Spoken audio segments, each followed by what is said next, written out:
Assalamualaikum warahmatullahi wabarakatuh. Di sini kami dari kelompok 3 akan menjelaskan mengenai dinamika kependudukan 1 yang terdiri dari perkawinan, penceraian, dan fertilitas.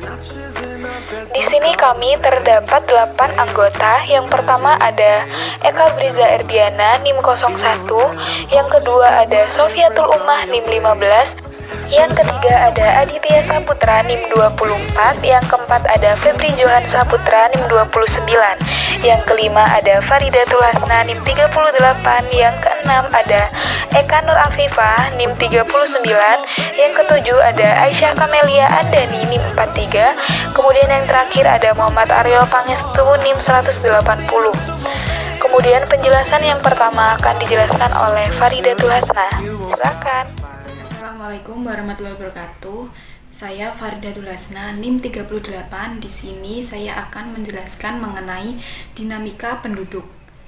Dinamika penduduk adalah perubahan atau pertumbuhan jumlah penduduk dari waktu ke waktu. Hal ini disebabkan karena adanya peristiwa kelahiran, kematian, dan perpindahan penduduk. Ketiga hal tersebut dikenal dengan istilah unsur-unsur dinamika penduduk. Nah, untuk pertumbuhan penduduk sendiri dibagi menjadi 3, yaitu yang pertama, pertumbuhan alami, yang kedua, pertumbuhan migrasi, dan yang ketiga adalah pertumbuhan penduduk total. Dampak pertumbuhan penduduk. Dampak pertumbuhan penduduk dibagi menjadi 2, yaitu dampak positif dan dampak negatif. Yang pertama, dampak positifnya adalah meningkatnya sumber daya alam. Yang kedua, meningkatnya produksi. Yang ketiga, kesempatan berwirausaha menjadi besar. 4, adanya peningkatan solidaritas. Yang kelima adalah adanya peningkatan pada inovasi, karya maupun kerja. Nah, untuk dampak yang negatif, yang pertama adalah 1, angka pengangguran menjadi tinggi. Yang kedua, meningkatnya angka kriminal. Yang ketiga, adanya peningkatan pada angka kemiskinan. Yang keempat, angka kesehatan masyarakat rendah atau menurun. Yang terakhir adalah banyaknya pemukiman kumuh. Berikut adalah cara mengatasi dinamika penduduk. Yang pertama adalah melakukan program transmigrasi. Yang kedua, pemerataan lapangan kerja. Yang ketiga, peraturan usia minimal menikah. Yang keempat, sosialisasi tentang kependudukan. Untuk yang selanjutnya, komponen demografi akan dijelaskan oleh Mas Adit. Baik, selanjutnya saya Aditya Saputra NIM 24 ingin menjelaskan tentang komponen demografi. Komponen demografi adalah segala sesuatu yang menggambarkan dinamika sosial di kalangan masyarakat. Adapun komponen-komponen demografi sebagai berikut. Yang pertama, fertilitas atau kelahiran. Fertilitas ini berhubungan dengan kelahiran penduduk. Umumnya, fertilitas ini menyangkut jumlah bayi yang lahir hidup.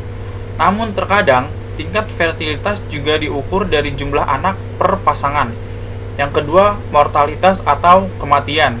Mortalitas ini berhubungan erat dengan tingkat kematian penduduk yang ada pada suatu daerah. Tidak semua kejadian kematian dicatat dalam demografi, karena menurut PBB dan WHO, kematian merupakan peristiwa hilangnya tanda-tanda kehidupan secara permanen beberapa saat setelah lahir hidup. Karena itulah, jumlah keguguran dan stillbirth tidak dihitung sebagai kematian.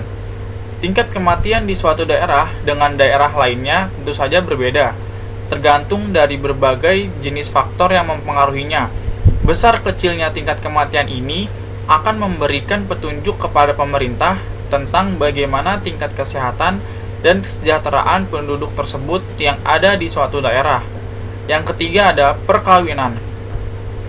Perkawinan merupakan faktor yang mempengaruhi jumlah dan perubahan penduduk. Dengan bertambahnya angka perkawinan akan berdampak pada kenaikan tingkat fertilitas. Yang keempat, mobilitas sosial. Mobilitas sosial atau gerak sosial merupakan suatu perubahan atau pergeseran status penduduk. Dengan kata lain, mobilitas sosial adalah perpindahan posisi seseorang maupun kelompok dari lapisan yang satu ke lapisan yang lain. Misalnya, pegawai yang pensiun beralih profesi jadi pengusaha. Yang kelima ada migrasi. Migrasi adalah perpindahan penduduk dari satu daerah ke daerah lainnya dengan tujuan untuk sementara waktu atau menetap dalam jangka waktu yang lama. Migrasi dibagi menjadi dua jenis, yaitu migrasi internasional dan migrasi nasional. Migrasi internasional yaitu migrasi yang diartikan sebagai perpindahan penduduk dari satu negara ke negara lain. Migrasi internasional dibagi menjadi dua, yaitu imigrasi dan emigrasi. Imigrasi adalah proses masuknya penduduk ke dalam satu negara. Orang yang melakukan imigrasi disebut dengan istilah imigran. Sedangkan emigrasi adalah suatu proses keluarnya penduduk dari satu negara ke negara lain. Orang yang melakukan suatu emigrasi disebut dengan emigran. Migrasi nasional. Migrasi ini merupakan perpindahan yang terjadi dalam satu negara, seperti pindah kota atau pindah provinsi.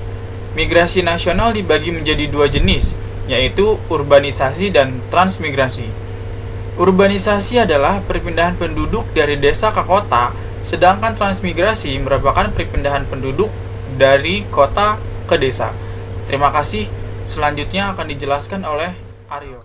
Saya Aryo. Saya akan menjelaskan tentang perkawinan. Perkawinan yaitu merubah status seseorang dari bujangan atau janda atau duda menjadi berstatus kawin. Dalam demografi, status perkawinan penduduk dapat dibedakan menjadi status belum pernah menikah, menikah, cerai, janda atau duda. Di daerah di mana pemakaian KB rendah, rata-rata umur penduduk saat menikah pertama kali serta lamanya seseorang dalam status perkawinan akan mempengaruhi tinggi rendahnya tingkat fertilitas.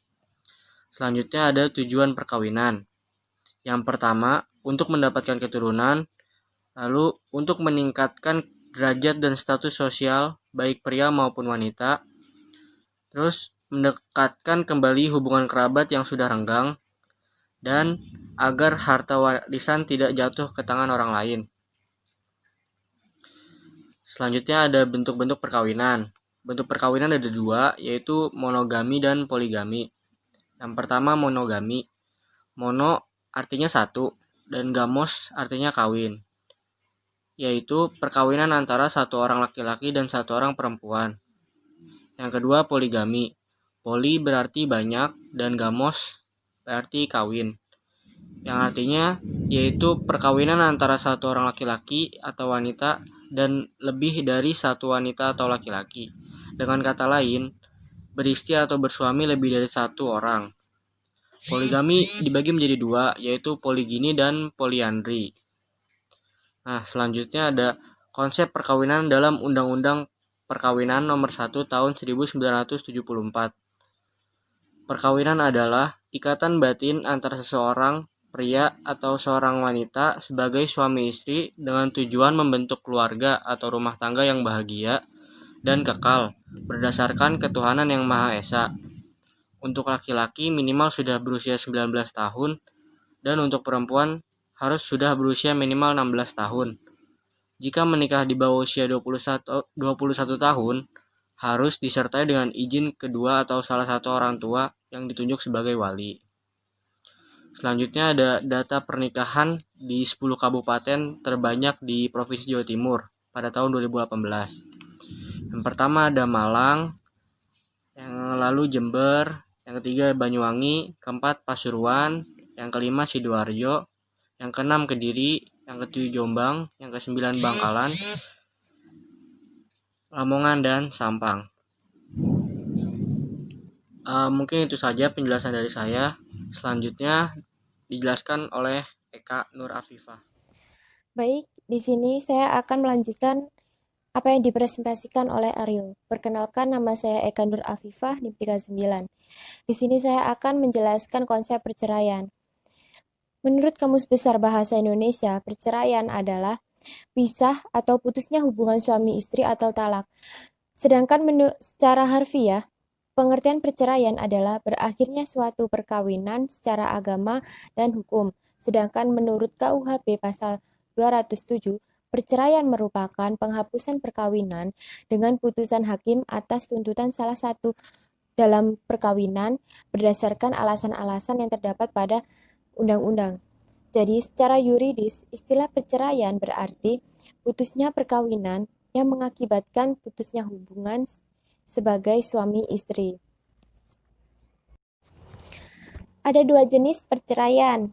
Yang pertama cerai hidup, yang kedua cerai mati. Cerai hidup adalah status bagi mereka yang telah berpisah dengan suami atau istrinya dikarenakan bercerai dan belum menikah. Yang kedua cerai mati. Status bagi mereka yang telah berpisah dengan suami atau istrinya dikarenakan dari salah satu kedua ini telah meninggal dunia dan belum menikah. Ada dua cara dalam perceraian. Yang pertama, cerai talak, yang kedua cerai gugat. Kedua ini berbeda pada prosesnya, proses perceraiannya. Jika cerai gugat, tahapan terakhirnya adalah putusan dari hakim. Namun, pada saat cerai talak, putusan dari hakim ini belum selesai. Masih ada pembacaan ikrar talak yang dilakukan oleh suaminya. Terdapat faktor penyebab perceraian. Yang pertama, ketidakharmonisan dalam rumah tangga, seperti diakibatkan oleh krisis keuangan, krisis moral, adanya orang ketiga, adanya tindakan kriminal yang dilakukan oleh salah satu kedua belah pihak. Yang kedua, krisis moral dan akhlak. Contohnya, kelalaian tanggung jawab yang dilakukan oleh istri atau suaminya. Yang ketiga, perzinaan.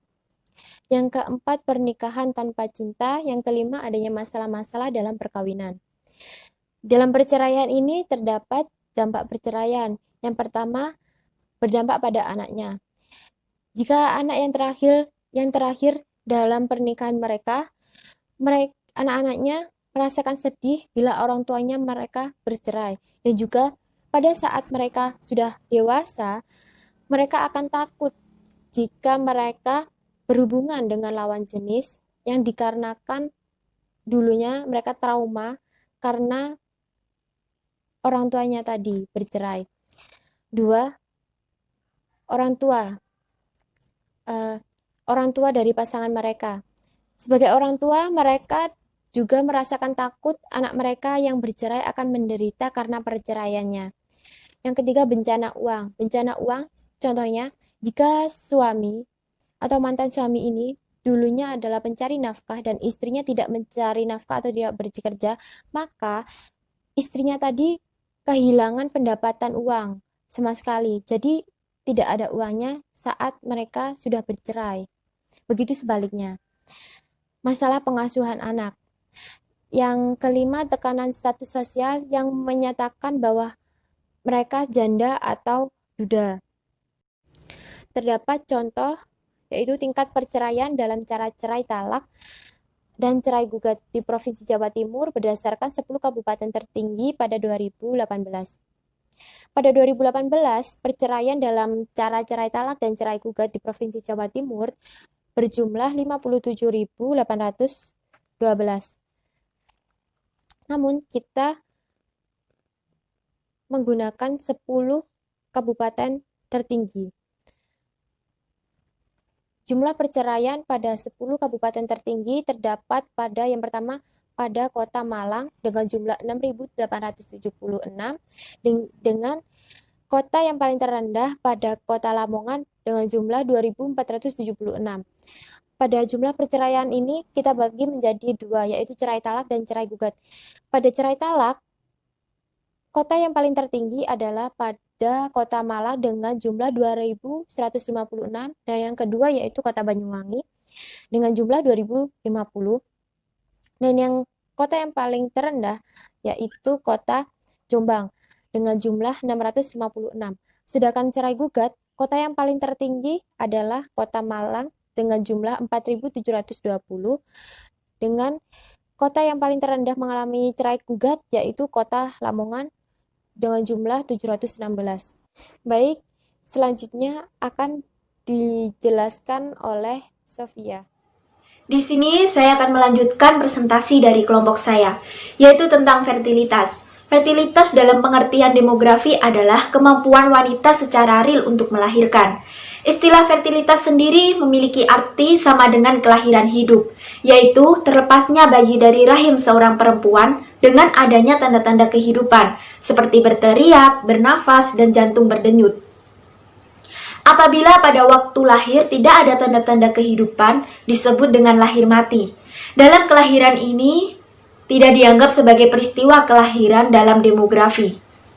Selanjutnya, bagaimana fertilitas mempengaruhi dinamika penduduk?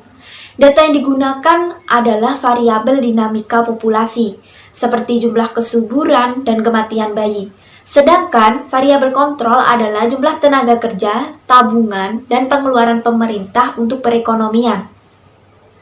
Hasil penelitian menunjukkan bahwa jumlah kesuburan di Indonesia dan kematian bayi memiliki pengaruh negatif terhadap pertumbuhan ekonomi. Kesuburan dan populasi usia produktif memiliki efek positif pada tingkat partisipasi angkatan kerja. Variabel kontrol seperti tabungan dan pengeluaran pemerintah juga memiliki efek positif pada pertumbuhan ekonomi. Tingkat fertilitas memberikan pengaruh positif terhadap laju pertumbuhan penduduk atau menambah jumlah penduduk. Dinamika penduduk tersebut dapat mempengaruhi pembangunan dalam mendorong pertumbuhan ekonomi. Ketika jumlah penduduk semakin besar, maka perlu diikuti dengan kualitas penduduk yang memadai sehingga dapat menjadi modal bagi pertumbuhan perekonomian. Namun, sebaliknya akan menjadi beban bagi suatu negara jika kualitas penduduknya rendah dan menghambat pembangunan perekonomian. Selanjutnya akan dijelaskan oleh teman saya yaitu Mas Johan. Selanjutnya saya akan menjelaskan tentang faktor-faktor fertilitas. Faktor-faktor fertilitas itu dibagi menjadi dua, yaitu faktor demografi dan juga faktor non-demografi. Untuk faktor demografi yaitu struktur atau komposisi umur, struktur perkawinan, umur kawin pertama, keperidian atau fekunditas, dan juga proporsi penduduk yang kawin. Sedangkan faktor non-demografi yaitu keadaan ekonomi penduduk, tingkat pendidikan, perbaikan status perempuan, urbanisasi, dan industrialisasi. Menurut Davis dan Black, terdapat 11 faktor yang mempengaruhi kelahiran, antara lain variabel yang mempengaruhi hubungan kelamin. 1. Umur memulai hubungan kawin. Yang kedua, selibat permanen, yaitu lama proporsi wanita yang tidak pernah melakukan hubungan kelamin. Yang ketiga, lamanya masa produksi yang hilang karena perceraian, perpisahan, atau ditinggal pergi oleh suami. Yang keempat, ada abstinensi sukarela. Yang kelima, abstinensi karena terpaksa. Dan yang terakhir atau yang keenam, frekuensi hubungan seks. Selanjutnya, variabel-variabel yang mempengaruhi kemungkinan konsepsi. Yang pertama yaitu keperidian dan kemandulan. Dan yang kedua, menggunakan atau tidak menggunakannya alat kontrasepsi. Dan yang ketiga, kesuburan atau kemandulan yang disengaja.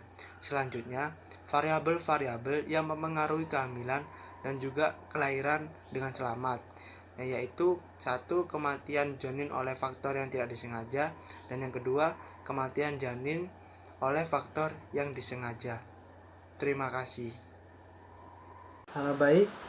Sebelum masuk ke perhitungan ukuran fertilitas, di sini saya akan menjelaskan persoalan-persoalan pengukuran fertilitas.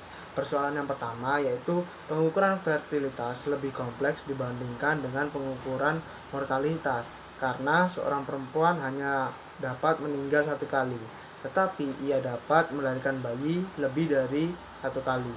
Persoalan yang kedua yaitu kompleksnya pengukuran fertilitas, karena kelahiran melibatkan dua orang saja, yaitu suami dan istri, sedangkan kematian mortalitas hanya melibatkan satu orang. Persoalan yang ketiga yaitu tidak semua perempuan mengalami resiko melahirkan, karena ada kemungkinan besar dari mereka tidak mendapatkan pasangan untuk berumah tangga atau bercerai. Terima kasih. Baik, di sini saya Aisyah Kamelia Andani, NIM 43 akan melanjutkan presentasi. Di sini saya akan menjelaskan mengenai ukuran-ukuran dalam fertilitas. Ukuran dalam fertilitas itu dibedakan menjadi dua. Yang pertama, fertilitas tahunan dan fertilitas kumulatif. Di sini saya akan menjelaskan mengenai fertilitas tahunan. Fertilitas tahunan sendiri, yang pertama itu ada angka kelahiran kasar atau crude birth rate or CBR, yaitu jumlah kelahiran pada tahun tertentu dibagi dengan jumlah penduduk pada pertengahan tahun itu dinyatakan per 1.000 orang. Dengan rumus CBR sama dengan B per P kali konstanta, dengan keterangan B sama dengan jumlah kelahiran pada tahun X, P sama dengan jumlah penduduk pada pertengahan tahun X, dan K sama dengan 1.000. Di sini terdapat soal pengukuran dari CBR, yaitu penduduk Jawa Barat pada tahun pertengahan tahun 2013 sama dengan 45.736.365 jiwa, sedangkan jumlah kelahiran selama tahun 2013 sama dengan 937.267 jiwa. Berapa angka kelahiran kasar atau CBR-nya? Penyelesaiannya, masukkan rumus tadi, CBR sama dengan B per P kali konstanta sama dengan masukkan angkanya yang di soal, yaitu 937.267 jiwa dibagi 45.736.365 juta jiwa dikali 1.000 sama dengan 20,49 atau 20, artinya setiap 1.000 penduduk selama 1 tahun melahirkan 20 bayi. Kemudian yang kedua itu ada angka fertilitas umum atau General Fertility Rate or GFR, yaitu jumlah kelahiran pada tahun tertentu yang dibagi oleh populasi pertengahan tahun wanita dikelompokkan usia 15 sampai 44 tahun atau 15 sampai 49 tahun dengan rumus GFR sama dengan B per PF dalam kurung 15 sampai 49 dikali konstanta atau GFR sama dengan B per PF dalam kurung 15 sampai 44 kali konstanta. Keterangannya, B sama dengan jumlah kelahiran pada tahun X, PF 15 sampai 49 sama dengan jumlah penduduk wanita umur 15 sampai 49 tahun pada pertengahan tahun X, PF dalam kurung 15 sampai 44, yaitu artinya jumlah penduduk wanita umur 15 sampai 44 tahun pada pertengahan tahun X, dan K artinya konstanta. Di sini terdapat soal contoh perhitungan pengukuran GFR penduduk Jawa Barat pada pertengahan tahun 2013 sebesar 45.736.365 juta jiwa, penduduk wanita usia umur 15 sampai 49 tahun sebesar 22.534.460 jiwa, sedangkan jumlah kelahiran selama tahun 2013 sebesar 937.267 jiwa. Berapa angka fertilitas umum atau General Fertility Rate? Di sini dapat diselesaikan dengan cara GFR sama dengan B per PF usia 15 sampai 49 dikali konstanta sama dengan 937.267 jiwa per 22.534.460 jiwa dikali 1.000 sama dengan 41,59, kemudian kita bulatkan menjadi 42, yang artinya setiap 1.000 wanita umur 15 sampai 49 tahun selama 1 tahun melahirkan 42 bayi di Jawa. Kemudian selanjutnya akan dijelaskan oleh rekan saya yaitu Briza. Baik, saya Eka Briza Ardiana. Selanjutnya saya akan melanjutkan presentasi dari Aisyah Kamelia mengenai perhitungan fertilitas tahunan yang selanjutnya, yaitu angka fertilitas khusus menurut umur atau Age Specific Fertility Rate atau juga dapat disebut dengan ASPR, yaitu jumlah kelahiran per 1.000 perempuan menurut kelompok umur dalam usia reproduksi pada satu periode tertentu. Dapat dirumuskan dengan HSVRI sama dengan BI per PFI kali K, di mana BI adalah jumlah kelahiran bayi dalam kelompok umur I dalam setahun. PI adalah jumlah penduduk perempuan pertengahan tahun kelompok umur I. Sedangkan K yaitu konstanta 1.000. Contoh soal dari perhitungan ASVR ini bisa kita lihat pada tabel perhitungan angka fertilitas khusus umur atau ASVR Kota Jakarta tahun 2000. Terdapat 1 kelompok umur I, 2 jumlah penduduk wanita yaitu PFI, dan 3 jumlah kelahiran yaitu BI. Untuk menghitung ukuran ASPR yaitu Membagi jumlah kelahiran bayi dalam kelompok umur I dalam setahun dengan jumlah penduduk perempuan pertengahan tahun kelompok I, dan selanjutnya dikalikan 1000. Bisa dilihat pada tabel perhitungan ASPR pada kelompok umur 15 sampai 19 tahun, yaitu jumlah kelahiran 15.221 jiwa dibagi dengan jumlah penduduk wanita 585.414 jiwa, dan selanjutnya dikalikan 100 sehingga diperoleh hasil 26. Begitu pula dengan perhitungan kelompok umur selanjutnya. Selanjutnya yaitu fertilitas kumulatif. Ukuran fertilitas kumulatif meliputi yang pertama yaitu angka fertilitas total atau total fertility rate atau TFR, yaitu jumlah kelahiran hidup tiap 1000 wanita yang hidup hingga akhir masa reproduksi, dengan catatan pertama, tidak ada seorang perempuan yang meninggal sebelum mengakhiri masa reproduksinya. Yang kedua, tingkat fertilitas menurut umur tidak berubah pada periode waktu tertentu. Angka fertilitas total dihitung dengan cara menjumlahkan tingkat fertilitas wanita menurut umur atau ASPR. Jika umur tersebut berjenjang 5 tahun, maka rumus TFR yaitu 5 dikali dengan sigma ASPR, di mana ASPR adalah angka kelahiran menurut umur. Sedangkan I yaitu kelompok umur 5 tahun dimulai dari umur 15 sampai 19. Contoh soal perhitungan TFR. Perhitungan TFR dapat kita hitung menggunakan tabel perhitungan fertilitas khusus menurut umur atau ASPR. Kota Jakarta tahun 2000. Setelah menghitung ASPR pada tiap kelompok umur wanita, maka angka fertilitas total atau TFR dapat dihitung sebagai berikut.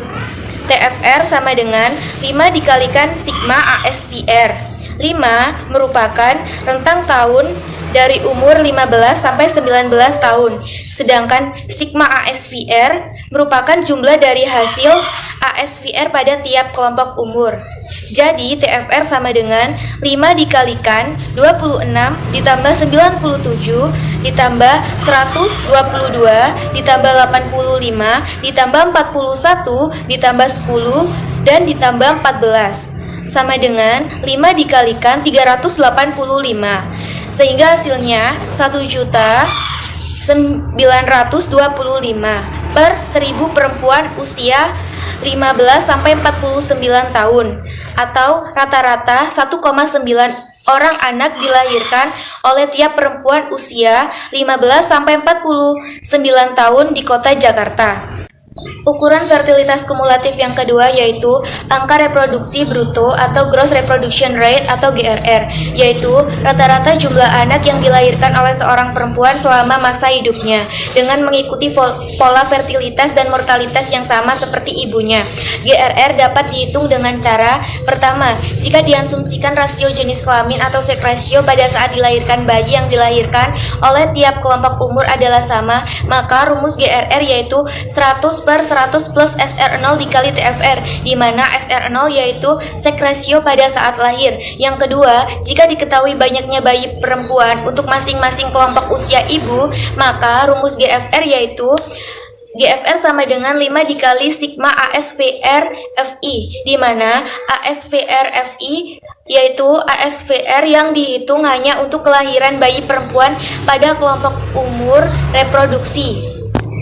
Contoh soal perhitungan angka reproduksi bruto atau GRR Kota Jakarta tahun 2000. Bisa kita lihat pada tabel perhitungan angka reproduksi bruto atau GRR Kota Jakarta tahun 2000 sama dengan tabel perhitungan angka fertilitas khusus menurut umur atau ASPR Kota Jakarta tahun 2000. Hanya saja ditambahkan kolom jumlah kelahiran bayi wanita pada tiap kelompok umur pada perhitungan GRR. Perhitungan GRR pada tabel tersebut sama dengan perhitungan TFR. Namun, terlebih dahulu kita harus menghitung ASPR FI pada tiap kelompok umur dengan membagi jumlah kelahiran bayi dalam kelompok umur I dalam setahun dengan jumlah penduduk wanita pertengahan tahun kelompok umur I, dan selanjutnya dikalikan 1000. Bisa kita lihat dalam tabel perhitungan ASPR FI pada kelompok umur 15 sampai 19 tahun. Jumlah kelahiran bayi wanita 7.425 jiwa dibagi dengan jumlah penduduk wanita 585.414 jiwa dan dikalikan 100 diperoleh hasil 13. Begitu pula dengan perhitungan ASRFI seterusnya.